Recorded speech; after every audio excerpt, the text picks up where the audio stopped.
Hello YouTube, it's Jedi here. Hey guys, we got a Dragonheir video for the end game. Alright, so good stuff. First, I do want to apologize to everyone that I have not been making any videos. Been working on the house, got a lot going on with work, so lots going on.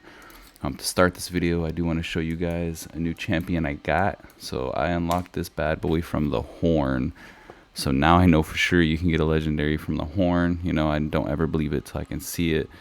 I've been playing since day one, so you're talking in roughly 3 months time. Super low percentage to get one, but it makes it really cool when it happens.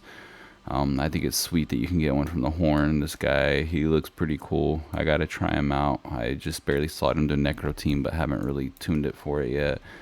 I've been playing around with different gear for him. I'll let you guys know how that goes. But just so you know, you can get them from the horn. As you can see, if you kind of watch my videos, my resources are slowly going up. I have not used any of these, so did not get it from a dice. I wish I had recorded the pull for you guys because it was pretty exciting. And real quick, now we're gonna get an end game. I'm gonna show you the battle. I do want to just talk about this real quick though. A few good and bad things. The good things is this dungeon is really fun to do. You can hit it with up to your 6 teams a day. The bad thing is now this map is useless because all the other dungeons get locked out.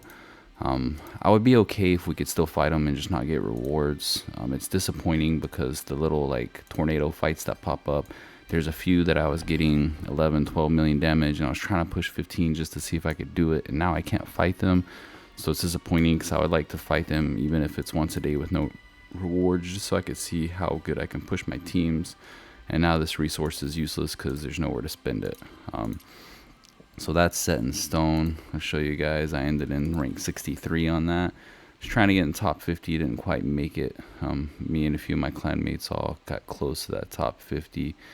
So shout out, we got Chris here, and I'll probably say his name wrong, but Arvarilo. This is my clan leader, and basically me, him, and Chris do our best to help our clan out. These are really good guys, so good to you guys. We always share tips. Both of them have helped me a lot in developing my teams. Now we're going to get into this end game fight. It's a pretty fun fight. You can do it up to 6 times. I'm kind of taking what I learned from this end game section and trying to apply it to this dragon. So basically in all this end game section, you basically want to do teams that give you a full team bonus. You don't want to split your team up if you don't have to. So I'm not trying to do like 3 fire and my 2 poisons like I do in most of my other teams. I want as much of the bonuses as I can get from here because this is stat intensive. I want everything in here that we've unlocked, which you got a lot through these dungeons. If you come and look this guy's stats, you need 300 resistance, which I don't push on any of my guys. I don't do any resistance. And you need 320 accuracy for landing stuff. Resistance would be nice just because of what you can get done in there, but that's all right. We don't have it. This orb here, you unlock these little things during the end-game exploration.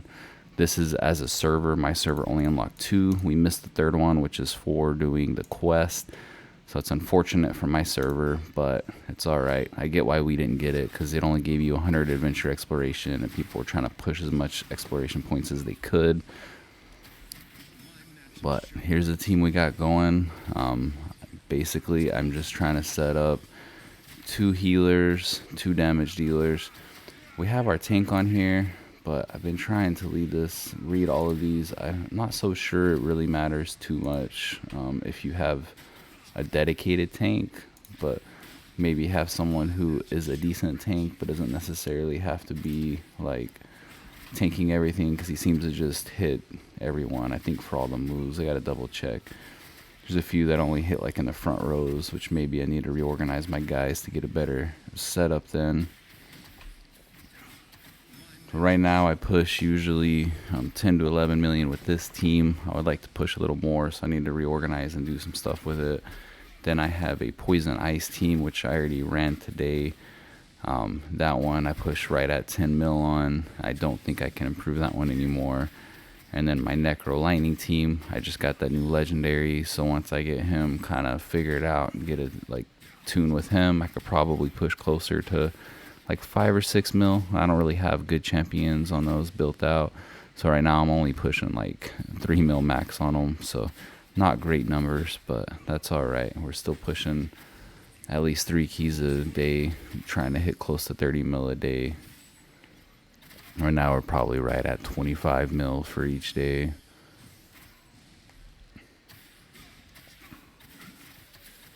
But this fight's pretty fun. So just going over the game in a whole for those of you who aren't here yet. Basically your goal throughout Dragonheir, which I kind of like, is that this isn't too intensive for heavy play, and I work a lot, doing a lot of work on my house right now, so I don't have a lot of gaming time, so this game is perfect for me. Your first month of the game, you're basically pushing story, getting through, trying to just get dice and unlock champions, get your teams built out. Your second month of the game, you're basically focusing on getting all your dungeons done. You do that a little bit in the first month too, you know, kind of getting through story, getting a lot of dungeons done. Second month, you really got to push dungeons. You want to start getting really good gear, getting all your stats pushed up, and getting prepared for the final exploration.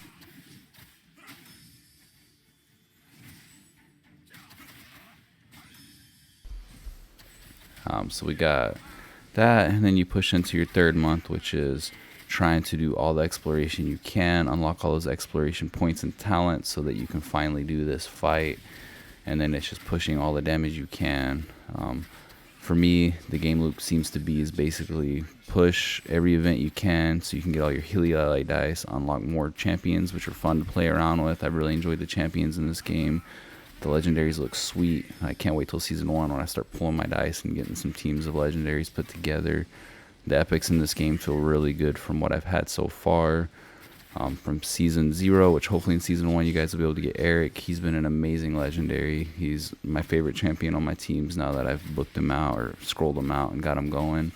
So hopefully you guys in my group and anyone doing this season 0 is able to unlock him. He's not that hard to unlock for your free legendary. And as much dice as I've gotten, my goal was originally to hit 80 dice before season 1. It looks like we'll probably make it there.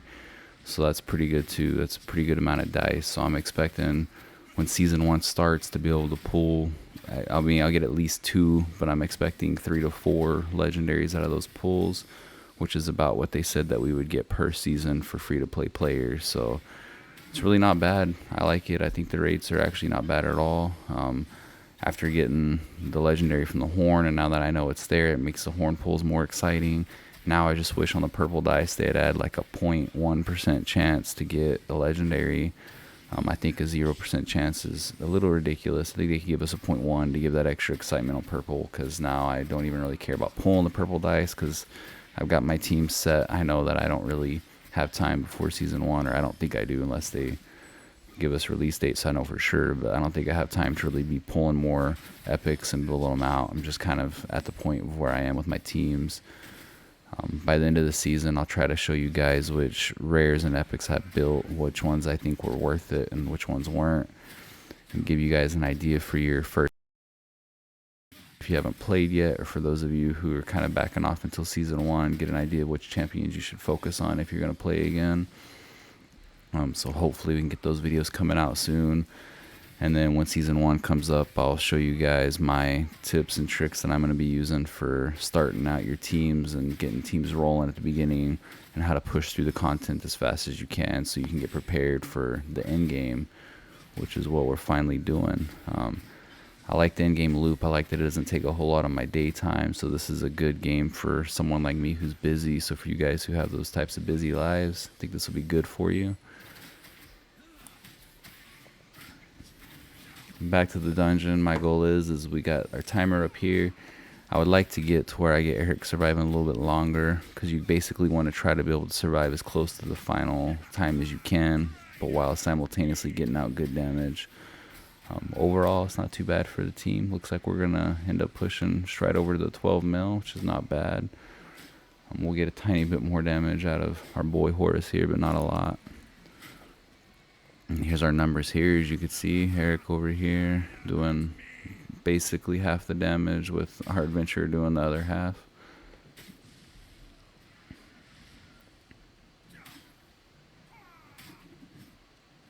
So this is my A team. My Poison Ice is kind of my B team. My Necro team is a C team, but really they're terrible, so I don't know if they can even be considered that. So that run's not too bad. We'll go ahead and save that one. We still got 2 more runs. For anyone doing this, you get your 6 keys. If you're trying to push your damage up and trying to get some good ranks in here, then it's a good idea to push that. As you see, just from that one run, I just jumped like 10 rankings up. So you want to do all the damage you can if you're trying to push up, especially if you're like pushing for top 50 or something. My goal is to just stay in the top 100 on this. I don't think I'm going to quite make it to the top 50. But for the final 2 teams, all I do for my teams and strategy is I just put together split up teams with what I got, use all my best gear on them, and try to push out a mill or 2 with those teams. I think with the team I got left, I'll probably be able to push about 1 million damage. It's not a lot, but it stacks up over time if you're doing this daily. Anyways, guys, that's a video. That's the in-game dungeon. So this is Dragonheir in-game. For me, it's a pretty good gameplay loop. I hope it works out for you guys. I'm really enjoying this game. For you guys who have kind of backed off until Season 1, I get it. Waiting for some good changes. I plan on making a video on the stuff that I want to see changed. There's a lot of good stuff in this game, but there's a lot of improvement that needs to be made. So hopefully things work out for the devs. Hopefully they get it going so we can retain the player base. Anyways, y'all have a good one.